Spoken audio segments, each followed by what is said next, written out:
para esse Flamengo. O que eu sinto falta é de atacantes, e aí coloco, e o próprio Pedro pode fazer isso, embora ele não seja de muita movimentação, ou arrastando, fazendo um movimento tático de arrastar a defesa, ou ele mesmo se deslocando, e o próprio Bruno Henrique, ou o Cebolinha, qualquer que seja os pontas do Flamengo, faça uma diagonal para receber essa bola nas costas dos zagueiros. Aí vai valorizar não só o elemento surpresa de quem chega, a imprevisibilidade no movimento deles e o passe, que é muito bom de um Arrascaeta, quando puder jogar, e do De La Cruz. Hoje o Flamengo ele é previsível por conta disso, porque fica aquela zona, aqueles jogadores no último terço, e tudo mais muito estáticos. Quando não acontece... Esperando a passagem de um lateral ou contando com a jogada individual do Bruno Henrique. Isso é muito pouco. Porque quem determina onde vai a bola, não adianta você ter um belo passador se você não tem uma boa ocupação de espaço. E a ocupação de espaço, ela tem treinamento, isso pode ser de responsabilidade da comissão, de colocar realmente algumas coisas, que a gente já vê que outros times também já estão tendo, e pelo nível de qualidade que tem esses jogadores, eles iriam pegar. Para poder isso acontecer, tem que ter o jogo do sem bola. Eu puxo, eu abro espaço, um ou dois atletas para poder ocasionar aquele espaço. O espaço aproveitado pelo Bruno foi facilitado pela defesa do Red Bull Bragantino, que ele aproveitou junto com o De La Cruz. Não foi criada por eles. Então, se você não tem movimentos... Por mais que eu não vá receber, eu tenho que fazer movimentos para poder abrir algum espaço. Isso tem faltado. Quem define aonde o ataque vai, quem define aonde o passe acontece, aonde a bola vai, é o jogador que se desloca, não é o passador. Isso não é um conceito meu, é do Johan Cruyff. Ou seja, o passador precisa que alguém se desloque, que essa movimentação aconteça para ele executar esse passe de qualidade. Bem, e aí ao final da partida o Flamengo determinou que o Tite não desse entrevista coletiva e que os jogadores também não dessem entrevista na zona mista. Mas ainda no campo, o Bruno Spindel, dirigente do Flamengo, pediu para falar ainda na saída dos jogadores no gramado e reclamou bastante da arbitragem. A gente acha o que está acontecendo um assinte. Um presidente de um clube diz que tem roubo, que tem fraude, que tem manipulação, o outro diz que tem assalto, o outro que diz que tem roubo, e jogo após jogo, com os árbitros acuados, eles vão prejudicando o Flamengo jogo após jogo. O Bruno Henrique falou aí, é um absurdo não ter dado... E o que mais é assintoso é a falta de critério e sempre contra o Flamengo. Eu não consigo achar que isso é normal, que não tem alguma coisa por trás. É um assinte o que aconteceu. O Fabrício sofre falta no Maracanã, não anula um gol, o VAR não chama. Hoje o Nico, num lance normal, o árbitro expulsa, acertou a decisão em campo, o VAR chama. Luiz Araújo sofre pênalti, nada. E todos os lances vão se acumulando contra o Flamengo, os árbitros acuados, um presidente diz que é ladrão, que tem fraude, que tem assalto, que... Como é que os árbitros vão trabalhar desse jeito? Só vão errar contra o Flamengo. E quem grita mais e fala que tem roubo, que tem assalto, que tem o caramba, é que vai ser beneficiado. A gente vai ter que dizer que tem roubo também, que tem manipulação, que tem ordem de cima para os árbitros errarem contra um ou contra outro, que é manipulado, que tem fraude, que eles são ladrões. A gente vai ter que falar isso também para começarem a respeitar o Flamengo? É isso que tem que ser feito? A CBF precisa esclarecer, porque não acontece nada. Quem diz que tem assalto, que tem roubo, que tem o caramba, não acontece nada. E o árbitro entra completamente acuado em todos os jogos que vai jogar contra o Flamengo. E o que acontece é que quem não reclama, quem não grita, quem não diz que tem roubo, quem não diz que tem assalto, é prejudicado, como o Flamengo já foi em 2 jogos. Hoje, uma expulsão no início do jogo mudaria tudo. Depois, se você quiser dizer que ele acertou, ele tinha que ter dado o pênalti no Luiz Araújo. E se ele acertou em anular a expulsão, tinha que ter anulado o lance do Fabrício Bruno lá e o gol do Botafogo lá no Maracanã, quando o Flamengo estava melhor no jogo, tentando empatar. Um absurdo. Isso que está acontecendo é um absurdo.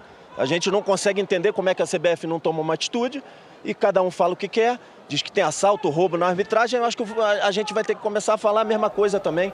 A gente vai ter que pressionar a arbitragem do mesmo jeito. Eu só fico curiosa para saber quem é que não reclama, quem é que não diz que é prejudicado, porque toda semana, todo jogo tem um dirigente dizendo que o seu time é o mais prejudicado do campeonato. A única coisa que eu concordo é que todos nós reclamamos da arbitragem, porque de fato a gente vê alguns erros acontecerem em todas as partidas. Aí quando puxa para o intencional, para o meu time é mais prejudicado que o seu, aí já fica bem mais difícil de avaliar. Mas que a gente precisa falar da arbitragem quase toda a rodada, PC Oliveira, a gente precisa, porque tem lances que de fato despertam reclamação ou dúvidas, né? E a gente precisa de um especialista aqui para dizer pra gente o que aconteceu em cada lance. Então, já vou começar te perguntando da expulsão. Pega essa bomba aí. A bomba sempre estoura no colo de PC Oliveira aqui no Troca de Passes. Boa noite, amigo. Bem-vindo mais uma vez aqui ao Troca. Acho que mais polêmico começa com a expulsão do Luan Cândido no campo de jogo e o VAR chama o árbitro da partida e diz, aqui no início do lance teve uma falta, então anula o lance da expulsão. O que você viu nesse lance? Explica pra gente. Boa noite. Boa noite, Camila, Jéssica, Alex, pessoal que está em casa. Antes da gente falar sobre o lance, só gostaria de fazer um comentário, né?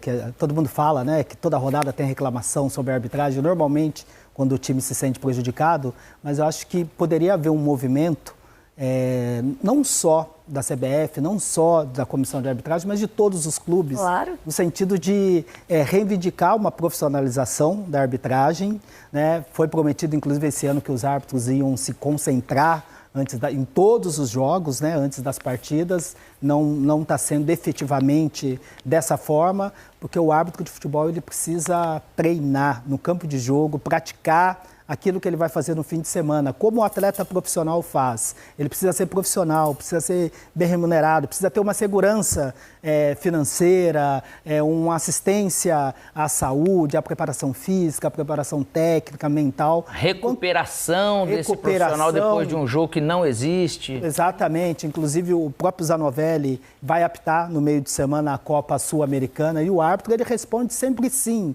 às escalas, porque ele recebe por jogo, ele não tem salário fixo. E quando apita mal, vai para a geladeira, como aconteceu com os 3 árbitros da primeira rodada, eles estão todo esse período sem nenhum tipo de remuneração. Então, eu acho que o debate, ele sempre vai ter a polêmica, mas eu acho que tem que ter um debate também pensando na profissionalização, no sentido da melhoria. Esse debate não pode ser só com a bola rolando rodada a rodada. Acho que ele tem que ser ali antes do campeonato, tem que pensar realmente num trabalho efetivo da melhoria das condições do árbitro, para que ele possa ser profissional. Vai continuar errando e acertando, porque faz parte do jogo, mas certamente ele estará mais preparado para poder exercer a sua função. Quando a gente vê os dirigentes só reclamarem quando são prejudicados, a gente também fica na dúvida se eles querem um futebol mais justo ou se eles querem só serem beneficiados, né? E eles também nos deixam nessa dúvida. Então, naturalmente, a gente precisa de uma discussão muito maior para melhorar o nível da arbitragem.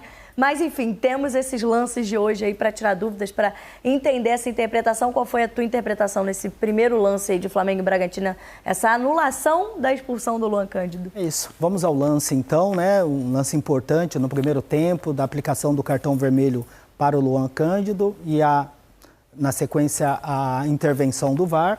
Vou pedir para soltar o lance aqui para a gente poder analisar, por favor. Sai lá de um chute do Rossi. Depois quero chamar a atenção para o posicionamento do Zanovelli. Tem essa ação do Luan Cândido, que é, sim, uma ação impedindo uma situação clara de gol. Apesar o ataque promissor, é o que diz a regra hoje, né? Só voltar lá, por gentileza, na hora que o goleiro estiver quebrando a bola, por favor, lá na saída da bola do goleiro, para chamar a atenção para o árbitro do jogo. E depois, com o áudio do VAR, a gente vai perceber que o Zanovelli, ele não viu a disputa. Aqui, na verdade, até já havia tido contato ali do Rossi com o Pedro Henrique. Ele não viu, depois do áudio do VAR vai ficar claro isso. Tem a falta do Luan Cândido. Apesar da aproximação do Eduardo, o De La Cruz, ele saía sim com uma oportunidade clara e manifesta de gol, né? Numa situação, até, além de ataque promissor, e sim, uma situação clara de gol. E lá no VAR, olha só, a gente vai perceber depois com o áudio que ele não vê o contato, ele cita isso que ele não vê, e na sequência o De La Cruz, ele está sim numa situação clara de gol, que ele tem o domínio da bola, tem direção, tem a distância. Apesar do outro defensor na câmera, é possível observar, principalmente nessa de impedimento, se a gente puder parar, por favor, na hora do contato, um pouquinho antes, pode seguir um pouquinho, a hora que tiver a chegada do Luan Cândido, vou pedir para parar. Para aqui, por favor, porque muitas vezes é aquilo que a gente sempre comenta aqui, né? Depois que o árbitro apita, a bola continua rolando, apesar da proximidade do outro jogador, se o Luan Cândido não tivesse feito essa falta, o De La Cruz, na velocidade que ele tinha, e deu um tapa, a bola até muda de direção depois da chegada do Luan Cândido, ele sairia sim para o confronto com o Cleiton, numa situação clara de gol, cartão vermelho em campo bem aplicado, só que quando ocorre lances que resultam em gol, pênalti ou numa falta tática, impedindo uma situação clara de gol, o VAR ele tem que revisar toda a fase de ataque. De que maneira que a equipe obteve a posse de bola, a posse já era do Flamengo com o Rossi, e também se não houve falta da equipe atacante na equipe defensora e com participação ali no jogo, com ação no jogo. Então a gente vai para a disputa do De La Cruz, e é importante sempre comentar, e no áudio do VAR, inclusive, houve até uma certa confusão na avaliação do VAR, que ele está dizendo assim, olha, um toque acidental, ele não teve intenção. Tem o áudio, PC, podemos soltar, então, podemos soltar. Entende isso. exatamente o que você está falando. Chamar a atenção a questão que o Zanovelli não vê o contato, isso fica claro no VAR, e a avaliação de primeiro de ser um toque acidental, mas a regra não fala de intenção, ela fala de imprudência. E aí perceberam que tem o contato, que impacta na ação do defensor, por isso o VAR recomendou a revisão. Vamos ouvir. Vai para amarelo, tinha o zagueiro do lado, Zanovelli, zagueiro do lado para mim. Vamos deixar de ver uma falta, possível falta no meio campo, tá? A falta já é clara. Ok, tá chegando lá. Volta para pela 4. Você quer essa possível falta agora? No lance da possível falta, os dois jogadores estão em deslocamento, trança o pé acidental, totalmente olhando para a bola, tá? Não há falta, nós estamos checando um possível impedimento. Tem pela C. Ei, não tem falta, eu tô checando impedimento agora. Pra vocês, bicho. Pra vocês, aquela falta trança-pé causa impacto pra vocês? Possível falta aqui, volta pra mim pela 1. Já abri checagem, tá, Bins? Ok. Só que a gente tem que analisar que vocês, se é faltosa essa ação ou não. Ele tem uma vantagem tática lá. Porque depois ele ganha vantagem. Ele ganha uma vantagem tática nesse toque aqui, que ele poderia vir aqui, tá? Ok, Zanovelli, eu vou pedir para que tu venha revisar uma possível falta, tá bom? Porque depois esse jogador vai sair na cara depois e ele que sofre essa falta. É uma situação acidental, mas que causa um prejuízo no jogador, tá bom? Ele trisca a perna dele e isso faz com que o jogador caia. Eu vou te mostrar aí, ó. Realmente é uma falta sem querer. Isso, que causa o prejuízo. Agora deixa o Siquinho jogar, deixa a jogada seguir até o toque, por favor. Eu quero ver o impacto tático nisso. Logo na sequência deixa ele seguir até a falta. Isso, segue. Deixa seguir o lance. Tá no app, tá? Já passou pela jogada. Realmente é boxe, mas só no app. Eu vou voltar, vou tirar o cartão vermelho pro Luan. Vou tirar o cartão vermelho dele e voltar com falta aqui. Ok? 36 é o jogador, tá bom? 36. Então, a falta é totalmente imprudente, cara. Mas o problema é que ele tem uma vantagem muito grande aqui. Não, velho, esquece de tirar o cartão não, tá? Porque é tática. Pra mim, o impacto dele é muito grande. Participa da jogada. Foi falta, PC? Exatamente. Primeira avaliação do árbitro de vídeo, né, do VAR, o Daniel Bins, ele entendendo, olha, é um contato acidental, já verificamos aqui, não houve falta, agora só vou checar se teve impedimento na jogada, vamos checar a APP, que eles falam, né, toda a fase de ataque, vamos checar se tem impedimento na jogada. Mas o VAR, ele tem os assistentes também na cabine e um deles acabou chamando a atenção no sentido de... E lembrando da regra, porque a regra não fala de intenção, né? Até o Zanovelli no final fala que é uma falta sem querer. E sem querer também é falta. A regra não fala de intenção. O que o árbitro tem que avaliar é a questão da imprudência. Mesmo o De La Cruz não tendo a intenção de calçar o Pedro Henrique, os dois estão indo numa direção, ele resolve, né, dar uma parada para sair numa posição boa, mas na hora que ele vai saltar, ele toca claramente na perna do Pedro Henrique. É uma vantagem técnica e tática. Ele fica sem marcação, né? E como impacto, né? E tem um ganho tático ali na jogada, impacta na movimentação do defensor, mesmo sendo sem querer, é uma falta imprudente. E de acordo com a regra, o imprudente é a falta de atenção ali, do cuidado na hora de disputar, né, na hora de se movimentar. Então ele toca no defensor, houve falta, sim, está na fase de ataque e a intervenção do VAR foi corrigida a tempo, porque ele já estava quase confirmando a decisão de campo, entendendo como acidental, mas... Muito boa a atuação do VAR, se for ver, porque ele não tinha visto mesmo, então também tem que ser elogiado no caso. E aí eu acho que a diferença, inclusive, do lance que a gente vai para a sequência é a questão de quando o árbitro em campo não viu absolutamente nada e o VAR foi fazer o trabalho e chamou ele para fazer a revisão, e aí ele tira o cartão, porque é um cartão aplicado não pela natureza da falta, pela intensidade da falta, e sim pela questão tática, de ser uma situação clara de gol. Nesse caso, você anula o cartão, saiu com a marcação da falta e retirou corretamente o cartão do Luan Cândido. E aí você tem a reclamação do Flamengo no final da partida de um pênalti, possível pênalti no Luiz Araújo. É isso. Aí agora a gente vai para esse lance. No campo de jogo, eu assistindo a transmissão, fiquei com a impressão que o Zanovelli não tinha observado o contato entre os dois jogadores, do Luiz Araújo com o Vitinho, pelo posicionamento que ele está lá na diagonal, mas depois com o áudio do VAR a gente vai observar que ele viu o contato, entendeu como uma disputa normal, e aí o VAR fez a checagem. Mas se a gente já na câmera aqui, se a gente puder voltar um pouquinho lá no início, quando eles estão se deslocando fora da área, eu vou pedir só para voltar um pouquinho, por favor, um pouquinho antes ainda, aí, pode seguir, quando aparecer os dois jogadores, a gente para aqui um pouquinho, para já chamar a atenção, e aí o marcador, né? Muitas vezes eu vejo os comentaristas falando assim, olha, ele está olhando só a bola e esqueceu do adversário, esqueceu do atacante. Nesse caso, o Vitinho, ele não olhou a bola, ok, mas ele teve uma preocupação, no meu ponto de vista, exagerada, né? Ele perdeu espaço, né? Com o Luiz Araújo. Ele, desde fora da área, olha só, quero chamar a atenção, que ele já está de olho no Luiz Araújo, e isso é normal, ele pode ter, sim, essa preocupação. Agora, o que a gente tem que avaliar é a questão da ocupação do espaço. Quem tem a preferência, quem ocupa primeiro, e se a ação, que a gente sempre fala aqui, se é uma ação que tem impacto no adversário, né? Porque o contato físico, ele vai ser sempre permitido, às vezes tem uma mão, às vezes uma camisa que estica, mas o que a gente tem que avaliar é se tem impacto ou não, e na sequência a gente vai seguindo. Olha só, se a gente puder voltar só um pouquinho, quero chamar a atenção para a posição do braço do Luiz Araújo. Pode seguir bem devagar, pode seguir passo a passo, por favor. Aí paramos aqui, mais um pouquinho, paramos aqui.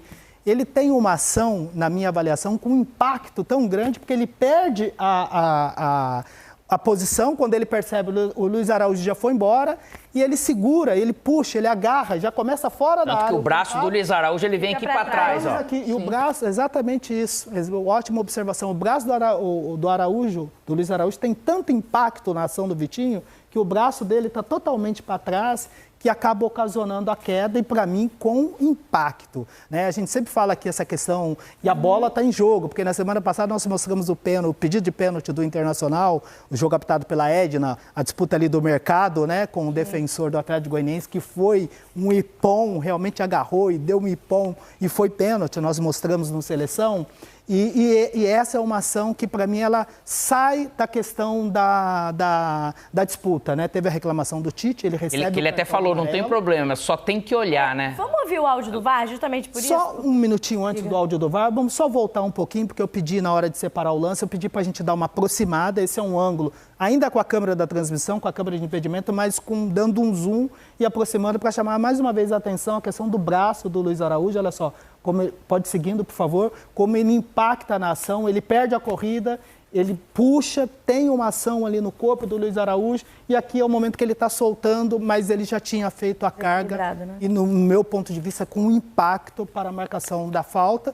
Vamos ao áudio do VAR, e antes, só chamando a atenção a questão que o Zanovelli viu, entendeu como normal, e normalmente quando o árbitro em campo ele vê, o trabalho na cabine do VAR, ele sempre tem uma tendência de sustentar a decisão de campo. Às vezes ele vai buscar os elementos ali muito mais no sentido de defender, de sustentar a decisão do campo, do que de sugerir uma revisão, como foi no primeiro caso que o Zanovelli não tinha visto. Vamos acompanhar. Habilitado. Foi o Camilo. Tem 3 na área, tá olhando pra lá. Área barroca. Não, foi nada lá, velho. Foi nada, na passada. Tem que ver aqui. Checando possível pênalti. Checando possível pênalti. Vamos, segue, esquece lá e segue. Vambora. Pela 5. Pela 5 não está na bola, bicho. Tá na bola. De posse limpa. Pela 4. Habilitado. A 4 tá acompanhando o cruzamento. Roda todas aquelas situações, ficando ao vivo aí. Preciso ver aquela tá na ataque. Da 7 a gol line só. Para aí, ó. Não, para aí, volta um pouquinho.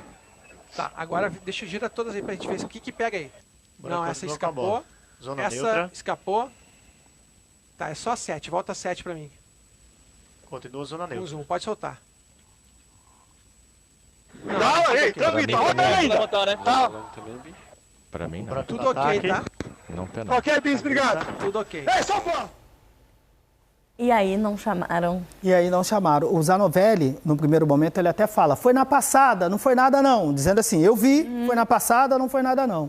Da posição que ele se encontrava lá na diagonal, mais aberta, distante ali da disputa, era difícil perceber esse braço, essa questão do corpo do Luiz Araújo, porque a gente está vendo numa câmera de impedimento, ali na visão, inclusive, do assistente. E esse toque está escondido, né? É escondido árbitro, da né? posição de onde ele se encontra. Mas o VAR, ele analisando na cabine, não só, ao invés de só procurar sustentar a decisão de campo, ele pode ver elementos que o árbitro do campo de jogo não pode perceber. Porque a comunicação do Zanovelli não foi nada não, foi na passada.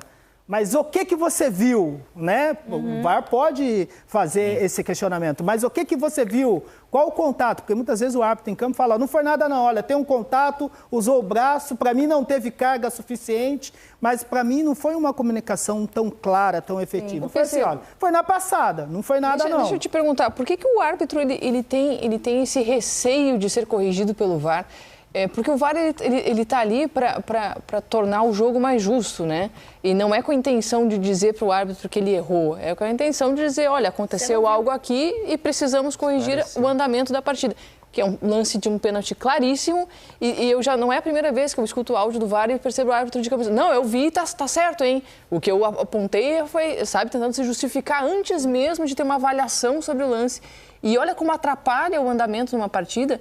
Então, num lance capital como esse. Por que isso acontece? E até que ponto, eu já vou aproveitar, vale a interpretação do árbitro de campo quando tem uma imagem que está mostrando algo diferente? Não, perfeito, Jéssica, a sua observação. É importante, assim, dizer que a comunicação ela é sempre importante. O árbitro ele deve sempre falar o que ele viu no campo de jogo para dar elementos para a análise que o VAR vai fazer na cabine. É importante, olha, eu percebi, eu vi, teve o contato, mas para mim a comunicação do Zanovelli, ela foi assim rasa, porque ele só falou assim, olha, foi na passada, não foi nada não. Tá bom, mas e aí, o que você viu?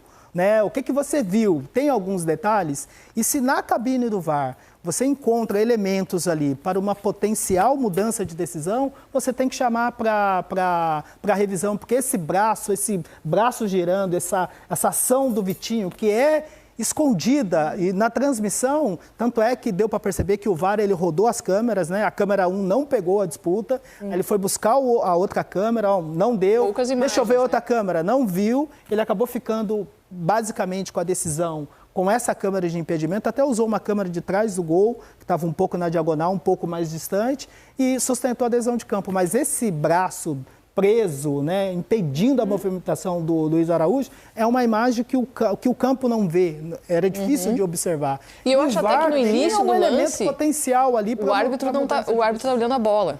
Se a gente pegar a imagem aberta, no início da puxada do braço, o árbitro de campo está vendo não E tá por vendo. mais que essa imagem ela seja clara, o VAR ele teria outra opção de imagem ou não, de câmera ali? Ele foi buscar, deu para perceber, melhor, né, que ele roda para mim, não, essa perdeu, deixa eu ver a outra. Foi chamando a câmera, falando ali com o operador, deixa eu ver a outra. Essa também não deu. A câmera 1, essa perdeu. E ela acabou ficando com essa aqui, com essa câmera de impedimento.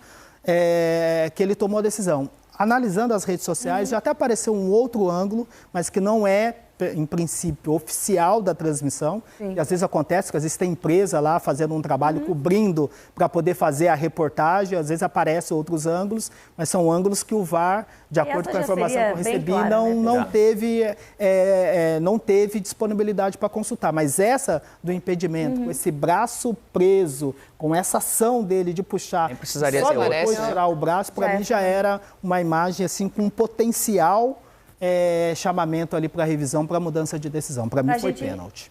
Perfeito. Para a gente encerrar, tem mais um lance nessa partida, que é uma reclamação do Bragantino de um puxão do Léo Pereira no Mosqueira. A dúvida é se foi dentro da área. Vamos nessa então, a disputa do Léo Pereira com o Mosqueira, que já começa fora da área, fazendo a falta, puxando o Zanovelli, ele está próximo, ele deixa seguir.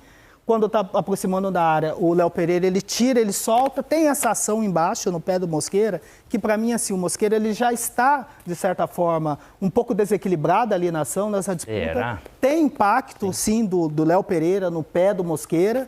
A bola está ali no contexto, eu não vejo esse impacto para a marcação do pênalti. A bola está ali no contexto, está da disputa, o Mosqueira está totalmente desequilibrado. E aí eu chamo a atenção para o posicionamento do Zanovelli, que olha só, ele está senhor da situação, observando, e na cabine eu não vejo nenhum ângulo diferente, numa imagem diferente. Mas isso é muita falta, né, gente? Esse desequilíbrio é por causa da falta. Essa fora da área, segurando fora da área. Não, mas o ele tá na frente. Pra mim, o Léo, ele ajuda ele a terminar de cair. Ele desequilibra primeiro e depois o chute, você pode ver que a bola fica parada.